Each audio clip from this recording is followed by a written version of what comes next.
Seorang wanita di Tuban, Jawa Timur membuat laporan ke polisi jika dirinya menjadi korban begal motor. Ya, namun ternyata pemirsa laporan tersebut hanya rekayasa agar terbebas dari cicilan kredit motor. Wanita berinisial SU, 32 tahun, warga Kabupaten Tuban, Jawa Timur, dibekuk polisi setelah terungkap merekayasa kasus begal motor.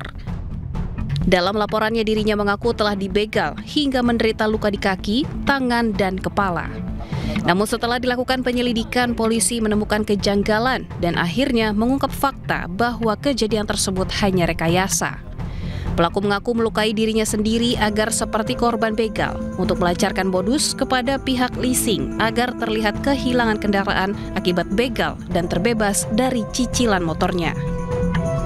Korban ini merancang bahwa yang bersangkutan kena begal.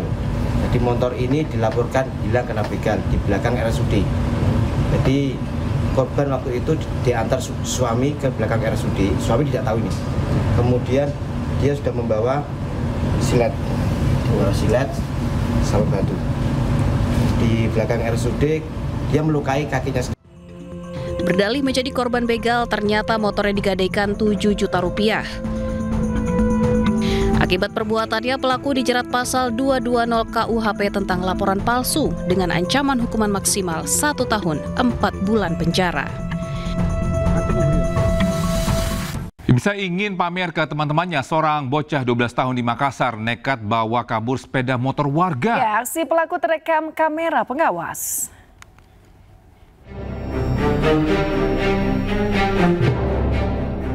Seorang bocah 12 tahun di Makassar terekam kamera pengawas membawa kabur sebuah sepeda motor yang terparkir di depan warung makan. Dalam beberapa menit, pelaku yang beraksi seorang diri berhasil menjebol kunci ganda motor dengan kawat besi. Tak berapa lama, petugas Polsek Biringkanaya mengamankan pelaku.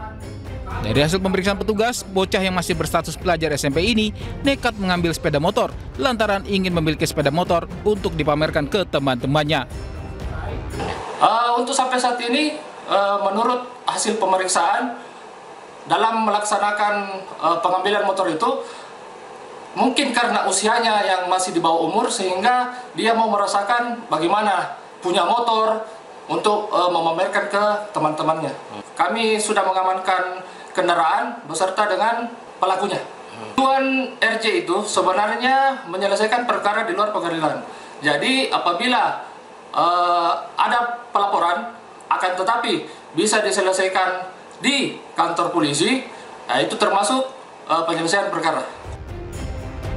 Didampingi orang tua bocah, kasus pencurian sepeda motor ini berujung damai karena korban mencabut laporan polisi usai sepeda motor miliknya dikembalikan. Dari kasus pencurian ini, pentingnya peran orang tua untuk selalu memberikan pesan moral dan kebaikan dan mengawasi anak-anaknya untuk mencegah tindakan yang tidak diinginkan atau merugikan orang lain. Dari Makassar, Sulawesi Selatan, Wahyu Ruslan, iNews melaporkan. Pemirsa, diduga lolos dari pengawasan orang tua, seorang bocah 5 tahun tewas tenggelam saat bermain di tepi sungai depan rumahnya di Sidoarjo, Jawa Timur. Ya, korban sebelumnya terlihat tengah bermain seorang diri dan terekam CCTV.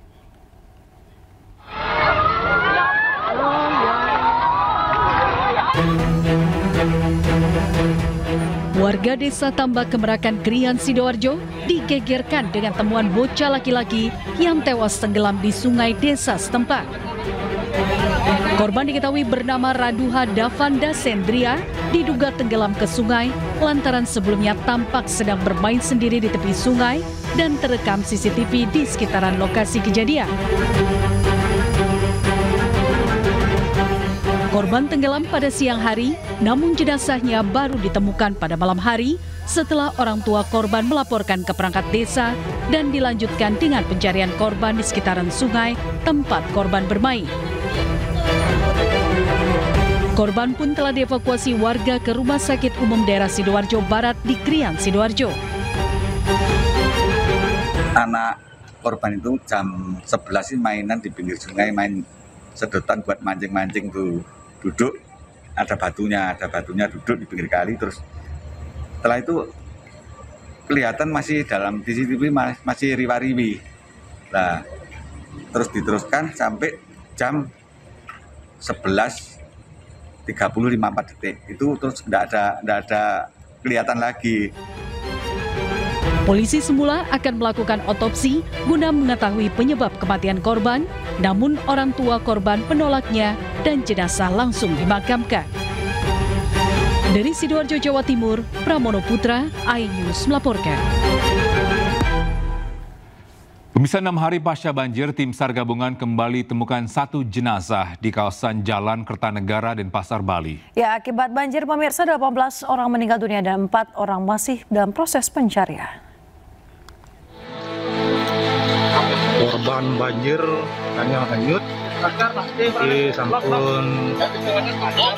Satu jenazah kembali ditemukan oleh tim SAR gabungan di Jalan Kertanegara, Banjar, Poh Gading, Denpasar Utara. Jenazah berjenis kelamin laki-laki atas nama Suwandi ditemukan tersangkut di antara tumpukan sampah di pinggir sungai. Pencarian awalnya ditemukan oleh warga sekitar dan langsung dilaporkan ke petugas. Jenazah dievakuasi oleh tim SAR gabungan ke Rumah Sakit Prof. Ngurah Sanglah, Denpasar. Ada korban di tumpukan sampah. Setelah kita evakuasi, korban sudah busuk dengan banyak juga ulat belantungnya. Setelah itu kita sudah masukkan kantong mayat dengan tim SAR gabungan. Dengan ditemukannya 1 orang jenazah, tercatat sebanyak 18 orang meninggal dunia dan 4 orang masih dalam proses pencarian. Dari Denpasar, Indira Ari, iNews melaporkan. Ya, sementara itu Presiden Prabowo Subianto menengok korban banjir di Denpasar, Bali. Ya, Presiden juga memberikan apresiasi terhadap seekor anjing penolong satu keluarga saat banjir. Ya, saya waduh, pagi-pagi. Iya, jam 4 pagi. Kamar air sudah di kamar, dia yang bangunin. Kalau saya nggak tahu, Pak. Kepedulian Presiden Prabowo terhadap hewan kembali terlihat saat mengunjungi korban banjir di Denpasar, Bali pada Sabtu 13 September lalu. Saya yang bangunin, kalau saya nggak tahu, Pak. Waduh, kamu pahlawan dong. Iya, pahlawan saya itu, Pak. Aduh, selamatkan Tuhan ya. Aduh. Kok Pak Teddy terus? Apresiasi ini diberikan Presiden Prabowo kepada anjing, salah satu warga di Denpasar, Bali, yang menyelamatkan pemiliknya saat banjir. Anjing bernama Moka ini membangunkan pemiliknya saat banjir besar datang. Selama kunjungannya, Presiden Prabowo mengecek kerusakan dan kondisi warga yang terdampak. Presiden pun meminta jajarannya untuk segera mengirimkan bantuan bagi warga Bali.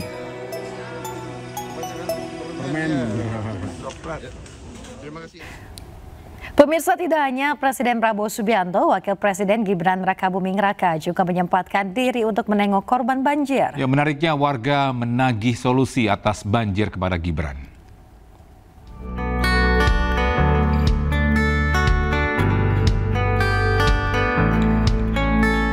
Didampingi Wagub Bali Inyoman Giri Prasta, Wakil Presiden Gibran Rakabuming Raka mengunjungi pos pengungsian korban banjir di Banjar Tohpati, Desa Kesiman, Kertalangu, Denpasar, Bali. Saat tiba, Gibran langsung menyalami para korban banjir. Ia pun berbincang dengan warga. Namun, ada momen menarik saat perbincangan warga menagih solusi atasi banjir. Bahkan warga berharap Gibran tidak datang berkunjung lagi tahun depan. Kami ucapkan terima kasih juga atensi Bapak Wapres sudah mengunjungi kami di sini. Tapi yang paling penting Pak Wapres, biar tahun depan Pak Wapres tidak datang lagi ke sini, tolong dong solusinya atas penyelesaian banjir ini. Wapres Gibran menampung semua masukan dari warga. Ia berjanji untuk memperbaiki Bali agar pariwisata bisa membaik. Drainase, sanitasi, lalu tempat-tempat untuk serapan air ini perlu diperhatikan dan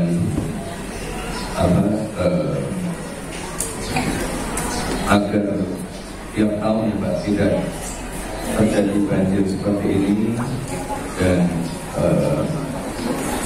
kita ingin Pak nanti pasca kejadian ini diperhatikan juga recovery-nya terutama di sektor-sektor pariwisata, jadi biar bisa pulih lagi.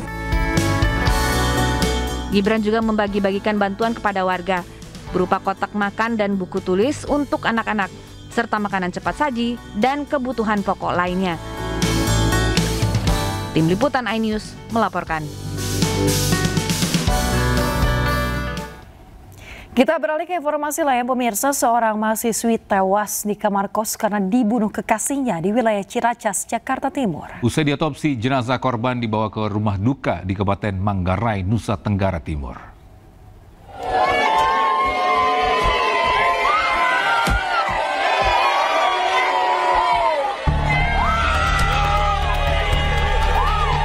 Isak tangis mewarnai prosesi penyemayaman jenazah Irna Kulata Murni, seorang mahasiswa yang tewas di kosannya di wilayah Ciracas, Jakarta Timur. Jenazah disemayamkan di rumah duka di Kelurahan Engkair, Kecamatan Satarmese, Kabupaten Manggarai, Nusa Tenggara Timur. Pihak keluarga sangat terpukul karena meninggalnya korban. Keluarga meminta kasus meninggalnya korban diproses secara transparan dan berharap pelaku bisa dihukum seberat-beratnya. Ya tentu ini menyisakan luka yang sangat mendalam ya. Dan harapannya itu ya kami akan menempuh jalur hukum ya. Dan harapan pihak terkait bisa membantu kami, lalu kemudian membantu proses hukum ini supaya terang benderang, dengan harapan pelaku bisa mendapatkan hukuman yang seberat-beratnya. Sebelumnya, korban yang merupakan mahasiswi berusia 23 tahun ditemukan tewas di dalam kosannya di kawasan Susukan, Ciracas, Jakarta Timur. Korban diduga dianiaya hingga meninggal dunia oleh kekasihnya berinisial FF yang masih berusia 16 tahun. Pelaku tega menghabisi nyawa korban karena diputuskan oleh korban dan cemburu mengetahui korban berjalan dengan pria lain. Hingga kini belum ada keterangan resmi dari pihak kepolisian. Karena pelaku masih di bawah umur, kasus pembunuhan kini ditangani oleh Unit Perlindungan Perempuan dan Anak Polres Metro Jakarta Timur. Dari Jakarta, Rio Manik, iNews melaporkan. Pemirsa, seorang pria lansia berprofesi juru parkir di Padalarang, Kabupaten Bandung Barat, Jawa Barat dihakimi massa karena kepergok mencabuli anak perempuan. Ya, modus pelaku mengiming-imingi korbannya dengan uang nominal Rp2.000.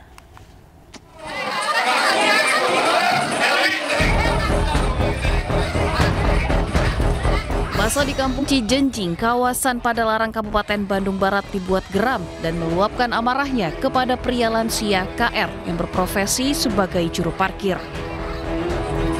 Dari penyelidikan aparat, kakek ini kepergok warga di sebuah gang sempit tengah melakukan tindak asusila terhadap anak perempuan berusia 7 tahun. Modus pelaku yaitu mengiming-imingi korbannya dengan uang nominal Rp2 hingga Rp10.000. Korban pun diancam jika berani melapor kepada orang lain usai pelaku melancarkan aksinya. Meski sempat mengelak, pelaku tetap digiring ke Polres Cimahi untuk menjalani pemeriksaan. Dengan korban, itu anak di bawah umur yang sudah melaporkan itu 6 orang. Sementara sampai saat ini kita masih mendalami hal tersebut dan pelaku sekarang sudah diamankan di Polres Cimahi. Saat ini pelaku sudah ditetapkan sebagai tersangka dan ditahan di Mapolres Cimahi. Pelaku dijerat Undang-Undang Perlindungan Anak Nomor 23 Tahun 2002 dengan ancaman di atas 7 tahun penjara. Dari Cimahi, Jawa Barat, Iwono Wahyu, iNews melaporkan.